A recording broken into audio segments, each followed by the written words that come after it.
Praise the Lord. ദൈവത്തിൻ്റെ അതിപരിശുദ്ധമായ നാമം വാഴ്ത്തപ്പെടുമാറാകട്ടെ. അനാഥോത്ത് ഗോസ്പൽ മിനിസ്ട്രി എന്ന യൂട്യൂബ് ചാനലിൽ കൂടെ ദൈവവചനം കേൾക്കുന്ന എല്ലാ ദൈവമക്കൾക്കും വേഗത്തിൽ വരുന്നവനായ യേശു ക്രിസ്തുവിൻ്റെ നാമത്തിൽ എൻ്റെ സ്നേഹവന്ദനങ്ങളെ ഞാൻ ഈ പ്രാരംഭത്തിൽ അറിയിക്കുന്നു. യോഹന്നാൻ്റെ സുവിശേഷം 11-ാം അധ്യായം അതിൻ്റെ 21-ാമത്തെ വാക്യത്തിൽ ഇപ്രകാരം എഴുതിയിരിക്കുന്നു: മാർത്ത യേശുവിനോട്, കർത്താവെ, നീ ഇവിടെ ഉണ്ടായിരുന്നുവെങ്കിൽ എൻ്റെ സഹോദരൻ മരിക്കുകയില്ലായിരുന്നു. യോഹന്നാൻ്റെ സുവിശേഷം 11-ാമത്തെ അധ്യായം പഠിക്കുമ്പോൾ അതിൻ്റെ അകത്ത് യേശു ലാസർ എന്ന വ്യക്തിയെ ഉയർപ്പിക്കുന്നതായിട്ട് നമുക്ക് കാണുവാനായി സാധിക്കുന്നുണ്ട്. അതിൻ്റെ ആദ്യ ഭാഗങ്ങൾ പഠിക്കുമ്പോൾ അതിനകത്ത് മറിയയെയും അവളുടെ സഹോദരിയായ മാർത്തയെയും അവരുടെ സഹോദരനായ ലാസർ എന്ന വ്യക്തിയെയും നമുക്ക് കാണുവാനായി സാധിക്കുന്നുണ്ട്. ഈ മറിയ എന്ന് പറയുന്ന സ്ത്രീ ഒരിക്കൽ യേശു കർത്താവിൻ്റെ കാലിൽ പരിമളത്തൈലം പൂശി തലമുടി കൊണ്ട് കാൽ തുടച്ച വ്യക്തിയാണ്. ഹല്ലേലൂയ. അതുകൊണ്ട് തന്നെ തുടർന്നുള്ള ഭാഗങ്ങൾ പഠിക്കുമ്പോൾ യേശുവിന് ഈ കുടുംബത്തോട് ഒരു പ്രത്യേക സ്നേഹമുണ്ട് എന്ന് നമുക്ക് കാണുവാനായി സാധിക്കുന്നുണ്ട്. 11:5 ഇപ്രകാരം എഴുതിയിരിക്കുന്നു: യേശു മാർത്തയെയും അവളുടെ സഹോദരിയെയും ലാസറിനെയും സ്നേഹിച്ചു. ഹല്ലേലൂയ. എന്നെ കേൾക്കുന്ന ദൈവപൈതലേ, കഴിഞ്ഞ നാളുകളിൽ നമ്മൾ ദൈവത്തിന് വേണ്ടിയിട്ട് എന്തെങ്കിലും ചെയ്തിട്ടുണ്ട് എങ്കിൽ, ദൈവനാമ മഹത്വത്തിന് വേണ്ടി നമ്മൾ എന്തെങ്കിലും പ്രവർത്തിച്ചിട്ടുണ്ട് എങ്കിൽ, ദൈവത്തിന് നമ്മളോട് പ്രത്യേക സ്നേഹമുണ്ടായിരിക്കും. അത് ദൈവനാമ മഹത്വത്തിന് കാരണമായി തീരുവാനായിട്ട് ഇടയായിത്തീരും. ഹല്ലേലൂയ.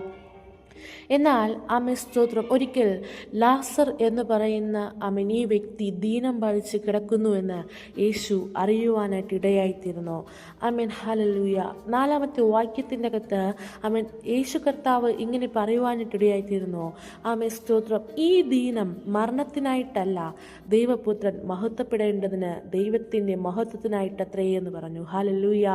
എന്ന് വെച്ച് കഴിഞ്ഞാൽ സ്തോത്രം, ലാസറിന് ദീനം വന്നത് സ്തോത്രം അത് ദൈവത്തിന് ഹിതമാണ്. സ്തോത്രം, ഹല്ലേലൂയ. അവനത് മരിക്കുവാൻ വേണ്ടിയിട്ടല്ല, അത് ദൈവനാമ മഹത്വത്തിന് വേണ്ടിയിട്ടാണ്. മാനുഷികമാവുന്ന കണ്ണുകളിൽ നോക്കുമ്പോൾ സ്തോത്രം ലാസർ മരിക്കുവാനായിട്ട് ഇടയായിത്തീർന്നു.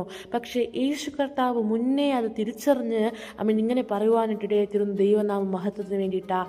അങ്ങനെയെങ്കിൽ ഇന്ന് പകൽക്കാലം എന്നെ കേൾക്കുന്ന ദൈവ പൈതലേ, കഴിഞ്ഞ നാളുകളിൽ നമ്മുടെ ജീവിതത്തിൻ്റെ അകത്ത് കടന്നു വന്ന പ്രതിസന്ധികൾ, കണ്ണുനീരിൻ്റെ അവസ്ഥകൾ, കൈപ്പേറിയ അനുഭവങ്ങൾ, സ്തോത്രം, ഹല്ലേലൂയ, അതൊക്കെയും ദൈവനാമ മഹത്വത്തിന് വേണ്ടിയിട്ടാണ്. ചിലതൊക്കെയും നമ്മുടെ ജീവിതത്തിൻ്റെ അകത്ത് കടന്നു വന്നത് സ്തോത്രം നമ്മൾ തകർത്ത് കളയുവാനോ തളർത്തി കളയുവാനോ സ്തോത്രം, ഹല്ലേലൂയ, ഇല്ലായ്മ ചെയ്യുവാനോ അല്ല. ദൈവത്തിൻ്റെ നാമം മഹത്വപ്പെടേണ്ടതിന്, അനേകം പേരുടെ മുമ്പിൽ നമ്മളൊരു സാക്ഷിയായി നിൽക്കേണ്ടതിന് ദൈവം നമ്മെ പണിയുകയായിരുന്നു, അല്ലെങ്കിൽ ദൈവനാമ മഹത്വത്തിന് വേണ്ടിയിട്ടായിരുന്നു. ഹല്ലേലൂയ. ചിലതൊക്കെ നമ്മുടെ ജീവിതത്തിൻ്റെ അകത്ത് കടന്നു വരുമ്പോൾ, കണ്ണുനീരിൻ്റെയും വേദനയുടെയും അനുഭവങ്ങൾ കടന്നു വരുമ്പോൾ, തീച്ചുളയുടെയും സിംഹക്കുഴിയുടെയും അവസ്ഥകൾ കടന്നു വരുമ്പോൾ നമ്മൾ ദൈവത്തിൽ പിറുപിറുക്കും. എന്തിന് കർത്താവ് എൻ്റെ ജീവിതത്തിൽ ഇങ്ങനെ, എനിക്കെന്തിന് ഇങ്ങനൊരു ജീവിതം എന്നൊക്കെ ചോദിക്കും. പക്ഷേ സ്തോത്രം, മറന്നു പോകരുത്, ചിലത് നമ്മുടെ ജീവിതത്തിൻ്റെ അകത്ത് കടന്നു വരുന്നത് ഹല്ലേലൂയ പാറ പോലെ ദൈവം നമ്മെ ഉറപ്പിക്കേണ്ടതിനാ. സ്തോത്രം, കഴിഞ്ഞ നാളുകൾ നിങ്ങൾ കരഞ്ഞിട്ടുണ്ടായിരിക്കും, ദൈവസ്ഥലിൽ നിങ്ങൾ വേദനിച്ചിട്ടുണ്ടായിരിക്കും. എന്നാൽ കഴിഞ്ഞ നാളുകൾ ദുഃഖത്തോടെ, വേദനയോടെ, നിരാശയോടെ നിങ്ങൾ കരഞ്ഞതിനേക്കാൾ ഉപരിയായിട്ട് നിങ്ങളുടെ കണ്ണിൽ നിന്ന് കണ്ണുനീരെന്ന് വരുന്ന ദിവസമുണ്ട്. അത് വേദനയുടെ, ദുഃഖത്തിൻ്റെയോ വിലാപത്തിൻ്റെയോ അല്ല, ആനന്ദത്തിൻ്റെയോ സന്തോഷത്തിൻ്റെയോ കണ്ണുനീരുകൾ നിങ്ങളുടെ കണ്ണിൽ നിന്ന് വരുന്ന അപ്രകാരം ദൈവനാമ മഹത്വത്തിൻ്റെ കാരണമായി തീരുന്ന ഒരു ദിവസം നിങ്ങളുടെ ജീവിതത്തിൻ്റെ അകത്ത് കടന്നു വരും. ഹല്ലേലൂയ. ദൈവത്തിൻ്റെ നാമം മഹത്വപ്പെടേണ്ടതിന് ദൈവം ഹല്ലേലൂയ അതൊക്കെയും ഒരു കാരണമാക്കി തീർക്കുവാനായിട്ടിടയായി തീരും. സ്തോത്രം, ഹല്ലേലൂയ. തുടർന്നുള്ള ഭാഗങ്ങൾ വായിക്കുമ്പോൾ അവിടെ ലാസർ എന്ന് പറയുന്ന വ്യക്തി മരിക്കുകയാണ്. സ്തോത്രം, ഹല്ലേലൂയ. 4 ദിവസത്തിന് ശേഷം യേശു കർത്താവ് ആ ഭവനത്തിൻ്റെ അകത്ത് കടന്നു വരുവാനിട്ടിടയായിത്തീർന്നു. ആ സമയത്ത് മാർത്ത യേശുവിനോട് പറയുന്നൊരു കാര്യമുണ്ട്: കർത്താവെ, നീ ഇവിടെ ഉണ്ടായിരുന്നുവെങ്കിൽ എൻ്റെ സഹോദരൻ മരിക്കുകയില്ലായിരുന്നു. മാർത്തയുടെ വിശ്വാസമാണ്. സ്തോത്രം. അടുത്ത വാക്യത്തിൻ്റെ അകത്ത് മാർത്ത ഇങ്ങനെ പറഞ്ഞു: ഇപ്പോഴും ദൈവത്തോട് എന്ത് അപേക്ഷിച്ചാലും ദൈവം നിനക്ക് തരുമെന്ന് ഞാൻ അറിയുന്നു. ഹല്ലേലൂയ. ഹല്ലേലൂയ സ്തോത്രം. ഇതാണ് വിശ്വാസം എന്ന് പറയുന്നത്. ആമേൻ. ലാസർ മരിച്ചിട്ട് 4 ദിവസമായി. ആമേൻ സ്തോത്രം. ഹല്ലേലൂയ. സയൻസ് പരമായിട്ട് ചിന്തിച്ചു കഴിഞ്ഞാൽ ആമേൻ 4 ദിവസമായി ഒരു വ്യക്തിയുടെ ശരീരം അഴുകുവാനായിട്ട് തുടങ്ങും. ആമേൻ സ്തോത്രം. ഹല്ലേലൂയ. ശരീരത്തിൻ്റെ അകത്ത് പുഴു കയറുവാനായിട്ട് ഇടയായിത്തീരും.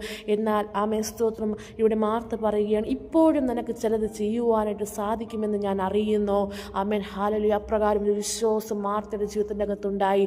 നമ്മുടെ ജീവിതത്തിൻ്റെ അകത്തും ചിലത് കടന്നു വരുമ്പോൾ, ആമേൻ തീച്ചുള്ള അനുഭവങ്ങളോട് കടന്നു പോകുമ്പോൾ, ആമേൻ ദൈവത്തിന് ചിലത് നമ്മുടെ ജീവിതത്തിൻ്റെ അകത്ത് ചെയ്യുവാൻ കഴിയുമെന്ന് നമ്മൾ വിശ്വസിക്കേണ്ടത് ആവശ്യമാണ്. ഹല്ലേലൂയ.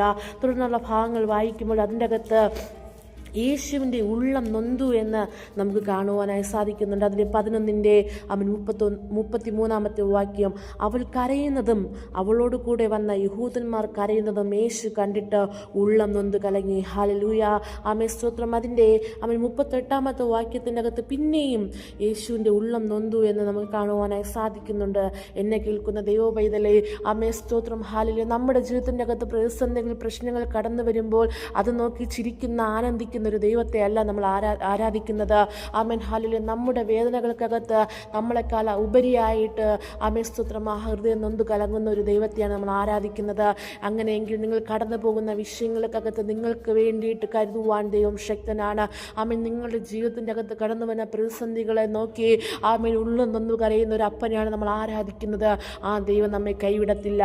ആമേൻ സ്തോത്രം. ലാസറെ പുറത്തു വരിക എന്ന ആ ദൈവശബ്ദത്തിന് മുമ്പാകെ ലാസർ പുറത്തു വരുവാനായിട്ട് ഇടയായിത്തീർന്നു. മരിച്ച വ്യക്തി 4 ദിവസം കഴിഞ്ഞ് നാറ്റം വമിച്ചപ്പോഴും ആമേൻ സ്തോത്രം ദൈവശബ്ദത്തിന് മുമ്പാകെ അവൻ പുറത്തു വന്നുവെങ്കിൽ, ഈ ദിവസങ്ങൾ നിങ്ങൾ അകപ്പെട്ടിരിക്കുന്ന, കുഴുങ്ങിയിരിക്കുന്ന ചില വിഷയത്തിൻ്റെ അകത്തുനിന്ന് നിങ്ങൾ പുറത്തു വരുവാനായിട്ട് ഇടയായിത്തീരും. അത് തലമുറയുടെ വിഷയങ്ങളാണോ, ആമേൻ നിങ്ങളുടെ ഭാവി ജീവിതത്തെക്കുറിച്ചുള്ളതാണോ, നിങ്ങളുടെ കുടുംബജീവിതമാണോ, എന്തു തന്നെയായാലും ചില വിഷയങ്ങൾക്കകത്തുനിന്ന് നിങ്ങൾ പുറത്തു വരുവാനായിട്ട് ഇടയായിത്തീരും. ഈ ദിവസങ്ങളിൽ ദൈവത്തിൻ്റെ സന്നിധിയിൽ ആമേൻ ദൈവനാമ മഹത്വത്തിന് വേണ്ടി നിങ്ങളുടെ ജീവിതങ്ങൾ ഉതകട്ടെ എന്ന് പ്രാർത്ഥിച്ചുകൊണ്ട് ഈ വചനത്തിൽ നിരിക്കുന്ന ദൈവം നമ്മെ സഹായിക്കുമാറാകട്ടെ. ആമേൻ, ആമേൻ, ആമേൻ.